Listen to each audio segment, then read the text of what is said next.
Good afternoon. I'm Rodney Bryant, the interim chief of the City of Atlanta Police Department, and we are here to speak to you all about the incident that occurred last night around Lenox Avenue involving a 7-year-old child that was shot. Once again, we are addressing a situation of a senseless shooting that we believe derived from individuals unable to resolve a situation civilly. So the summary of the incidents that involved last night, on Monday, December 21st, around 9 p.m., officers responded to Scottish Rite Hospital on a child being shot. Investigators spoke to the victim's aunt, who informed them they had been driving past Phipps Plaza in the 3500 block of Peachtree Road when they heard several gunshots. The aunt continued to drive a short while later, recognizing that their child was having some difficulties, and continued on to Scottish Rite Hospital, where the Atlanta police were called and spoke to the aunt about the incident that occurred. Please keep in mind that this is early in the investigation, and so these things are continuing to evolve.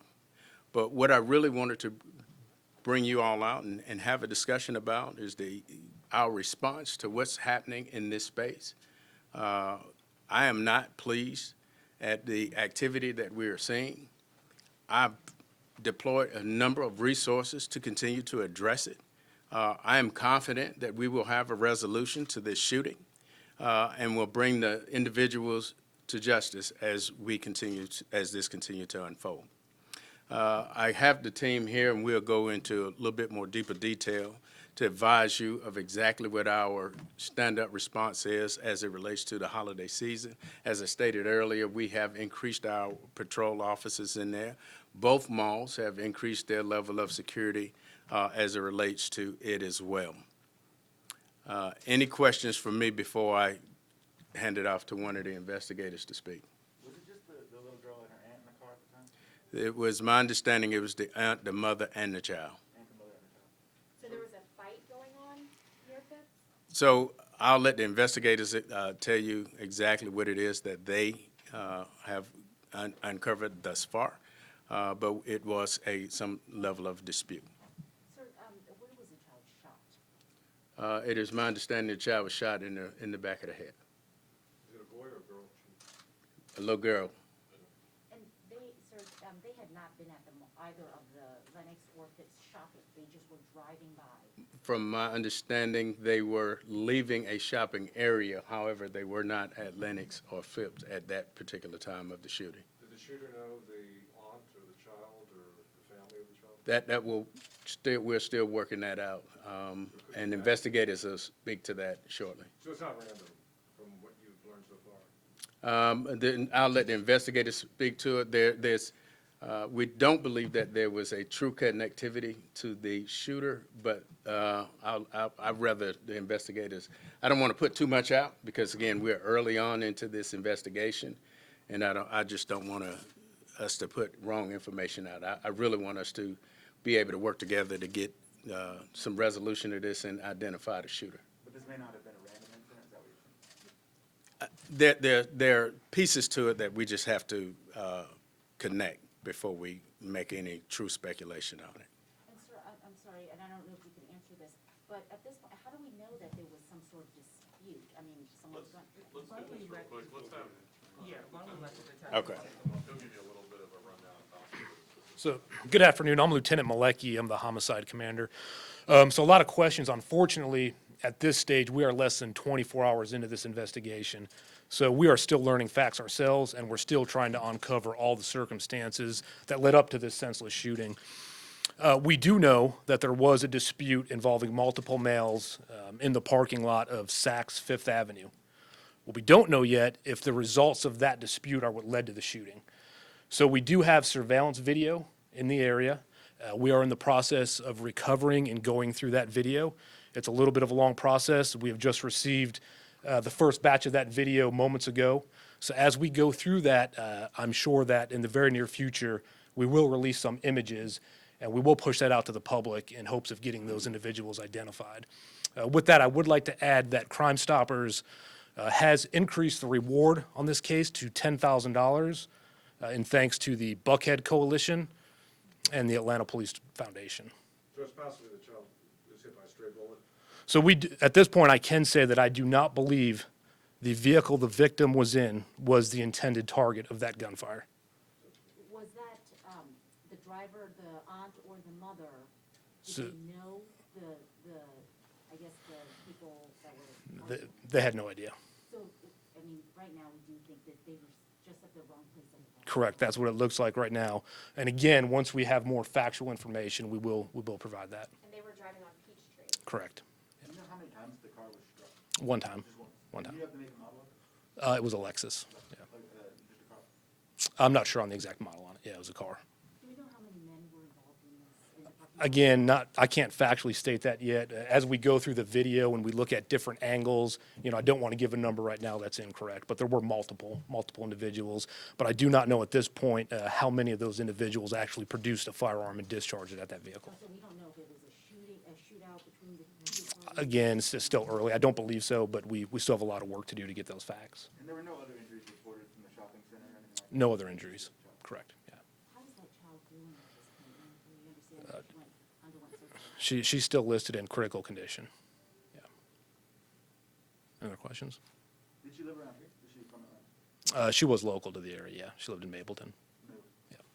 When do you think you might release the name of the officer? I think we'll make that determination in the near future. We'll get that out. Yeah. Chief, would you like to address the broader issue of crime up there? I mean, you made alluded to additional security at Lennox and Phipps. Absolutely. I have here the commander of Zone 2 Precinct, Major Senzer, to speak to the specifics of what we're seeing. But as I stated, one of the things that we have done as we saw crime start to shift in that particular area is to move additional resources up there to help Zone 2. And they've been doing a decent job of combating and being very proactive as it relates to what we're seeing up there. Major Senzer will speak to some of the specifics that his team is doing as it relates to partnering with some of the security initiatives that both malls have put in place. But we generally would have increased our resources in that area. Then we went to a holiday plan, which added additional resources into the Buckhead space due to the holiday season. Any other questions? I was hoping you could speak to, I know there's been an uptick in shootings and violent crime and homicides this year, and I guess this is another seemingly innocent child that was, the victim of that. I was hoping to get a comment from you about, your thoughts on, children getting in the line of fire, getting killed. Yeah, one of the things that we've continued to see nationally as it relates to violent crime is in many of our major cities and throughout the metropolitan area, we are seeing this level of gun violence play out and increase. And for some reason, we are recognizing that in these social gatherings that people tend to have around these malls, where we're seeing it play out even more. And so the level of gun violence that we're seeing is really concerning to law enforcement as a whole. I continue to have conversations with chiefs throughout the country on how we can combat this and bring this to some level of resolve. But we are seeing a unique increase of gun violence here in Atlanta and throughout the metro and nationally, and it is very concerning. Part of that is the proliferation of weapons that we are seeing on the streets. It's just, this is unique to what we've had in the past. Major Senzer, can you speak to the successes that we're having up in Zone 2? Good afternoon, everybody. I'm Andrew Senzer. I'm the Zone Precinct Commander of the Zone 2 Precinct. First, on behalf of the men and women of the Zone 2 Precinct, our hearts go out to the victim and the families. When something like this happens in our zone, we all take it personally. It angers us, and we shouldn't have to be here talking about a senseless act of gun violence. The footprint that incorporates our two big malls in Zone 2 is not just an area of focus during the holiday season. This is the anchor of our commercial district. We understand that this is a location where we have an influx of multiple visitors every day throughout the year. We have been focusing our resources since earlier this year when we had several incidents of gunfire. We have met with Simon Properties along with other stakeholders to shore up our off-duty extra job patrols within this area. We have also partnered with the stakeholders, the Buckhead Coalition, as well as the Atlanta Police Foundation to stand up privately funded security details which help augment our already visible patrols within this area. So we have had successes. Well, we stop individuals with guns on a weekly basis. Just yesterday, our officers stopped an individual entering one of the malls. He took a gun, threw it into the garbage pail, and took off running. Our officers detained the individual and discovered that he was a convicted felon. So, we have to look at why we're seeing a lot of the proliferation of gun violence. And you have to ask yourselves, the Atlanta Police Department, if we're the only component of the criminal justice system that's been operating 24 hours a day, 7 days a week since the pandemic, where is the accountability? We are counting on our other law enforcement stakeholders, our other criminal justice stakeholders, all right, to create the mechanisms that should be in place to hold individuals accountable. So I would be remiss if I didn't mention that. But you have the commitment from the Zone 2 Police Precinct that we will continue to provide robust patrols in and around the commercial spaces in an effort to make the area as safe as possible for the residents and the people who are coming in to patronize the commercial area. Are those metal detectors up and running in Lennox? To my understanding, they are. And was Yes. that, you mentioned a gun was found, was that the result of one of those metal detectors? I'm not sure if it was a function of the metal detectors or just vigilant officers. Our officers have ways of, identifying individuals with guns without having to use any kind of technology. So, Those metal detectors are. yes. What do you say to people who are afraid or concerned about going to Lennox to go shopping? Well, just understand that you probably have the most concentrated law enforcement presence within that mall out of any area in the city at any given time. The malls have, like I said, especially Lennox Mall, has a extremely robust contingency of extra job officers.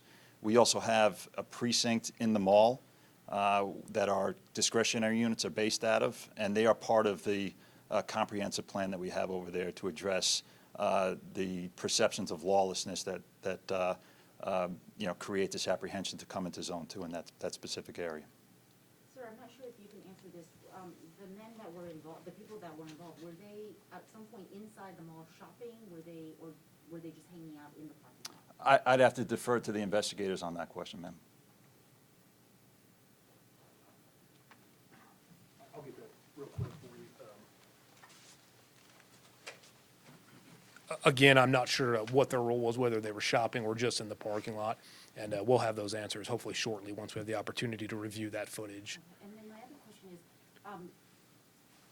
after the child was shot, is that when we went back to look at surveillance video in that area, or were You- actually called out the stacks before the child, or at the same time the child went? No, we were able to speak to the family members of the child and tried to get a ballpark figure location on where the incident occurred, and then search from there for some ballistic evidence, and then begin the quest of pulling video footage. So they were on the road, and the shooting, the bullets, we think, or the bullet, we think, came from Saks Fifth Avenue parking lot. So no, I don't know for sure where the shot was fired. I just know that projectile entered the back of the victim's vehicle. So again, that's something that, hopefully we'll have an answer to pretty shortly. The dispute was in the parking lot of Phipps. Correct. Of Saks, yeah, I think there, yeah. And the vehicle itself, which road was it on? It was on Peachtree Road, yeah. Okay. Okay, all right, thank you. Folks, one of the things I really wanted us to display here this evening is our seriousness and our resolve to address the violence that we're seeing, that we take this very serious, and that we are committed to working very diligently and hard with our partners to bring some safety, peace and safety, and some answers to this family that was victimized senselessly due to a shooting. So with that, any other questions? I mean, I think the biggest thing is we've covered a lot more robberies. Yeah, there's not guns involved, but nobody's shot. There's a lot of things that have happened in the area. If somebody just is like, I want to go down there to rob somebody, or I want to go down there to cause some drama, I mean, what would you tell these people? Well, listen, I can tell you this. The number of incidences we've had there, we've brought some speedy closure to, because we're that committed to make sure that we continue, that we don't stop just because an incident occurred. And I suggest people don't come to our malls. You don't come into this city thinking that you can commit a crime and you can get away with it. We are determined to bring people to justice when they come inside the city of Atlanta and commit an act.